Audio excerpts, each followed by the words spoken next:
O ruído começou como sempre começa. Uma frase, uma acusação, um título que atravessa fronteiras com a velocidade de um clique. Desta vez, a faísca veio da Câmara dos Representantes dos Estados Unidos, onde vozes passaram a ecoar uma crítica que rapidamente encontrou terreno fértil para se espalhar. A ideia de que Alexandre de Moraes estaria perseguindo adversários de Luiz Inácio Lula da Silva.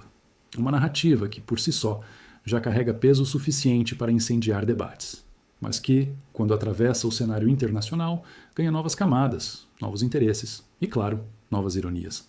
Porque há algo quase cinematográfico nisso tudo. Um país acostumado a se posicionar como árbitro global da democracia, agora observa e opina sobre os mecanismos internos de outra nação soberana. Não é exatamente uma novidade, mas ainda assim chama atenção.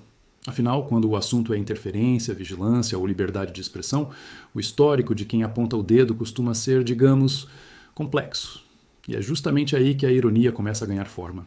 A crítica, direta e sem rodeios, sugere que decisões judiciais no Brasil estariam sendo utilizadas para silenciar opositores. É uma acusação grave que toca em um dos pilares mais sensíveis de qualquer sistema democrático, a independência do judiciário. Mas também é uma acusação que, ao ser feita de fora para dentro, levanta uma pergunta inevitável. Quem observa o observador? No centro dessa discussão está o papel do Supremo Tribunal Federal, instituição que, nos últimos anos, deixou de ser apenas um guardião silencioso da Constituição para se tornar um protagonista ativo em crises políticas, disputas institucionais e batalhas narrativas. O nome de Alexandre de Moraes, nesse contexto, aparece com frequência quase inevitável. Para alguns, ele representa a firmeza necessária diante de ameaças à ordem democrática. Para outros, simboliza um excesso de poder concentrado em decisões monocráticas. E entre esses dois polos, o debate segue intenso e muitas vezes inconclusivo. A entrada da Câmara dos Stemmel nessa equação adiciona um novo elemento. E não é apenas o conteúdo da crítica que importa, mas o fato de ela existir.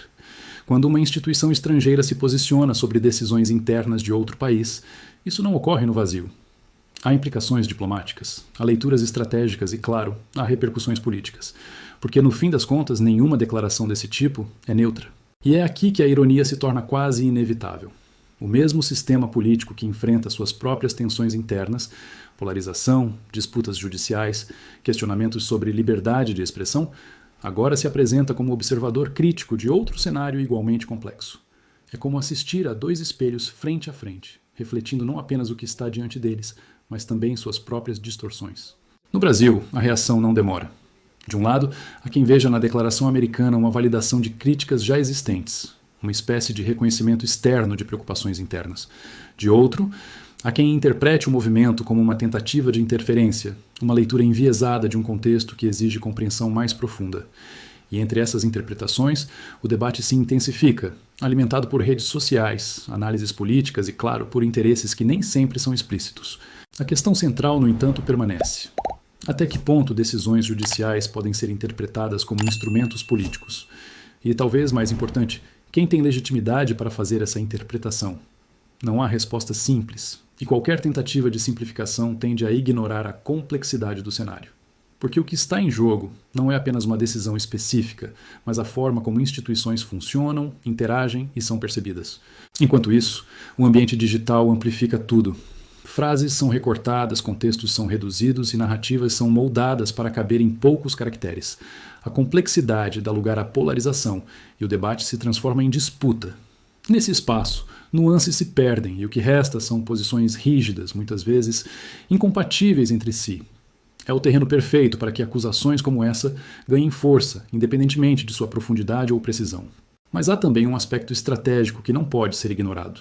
Declarações internacionais, especialmente quando partem de instituições com peso político, podem influenciar percepções, tanto internas quanto externas. Elas podem reforçar narrativas, legitimar discursos e até mesmo pressionar decisões futuras.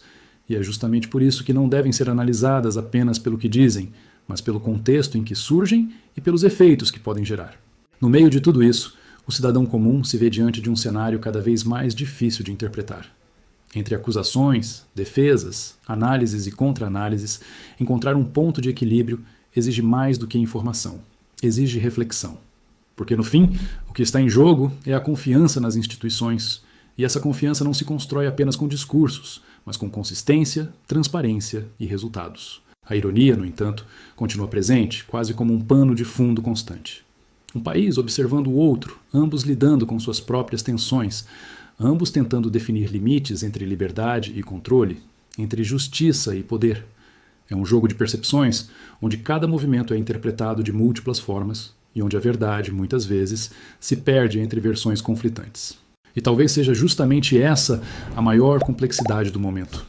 Não se trata apenas de fatos, mas de interpretações. Não se trata apenas de decisões, mas de como elas são vistas, entendidas e utilizadas.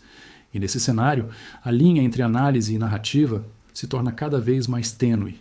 Se você quer entender o que realmente está por trás dessas declarações, acompanhar os desdobramentos e ter uma visão mais profunda, longe dos cortes rápidos e das interpretações superficiais, este é o momento de dar o próximo passo.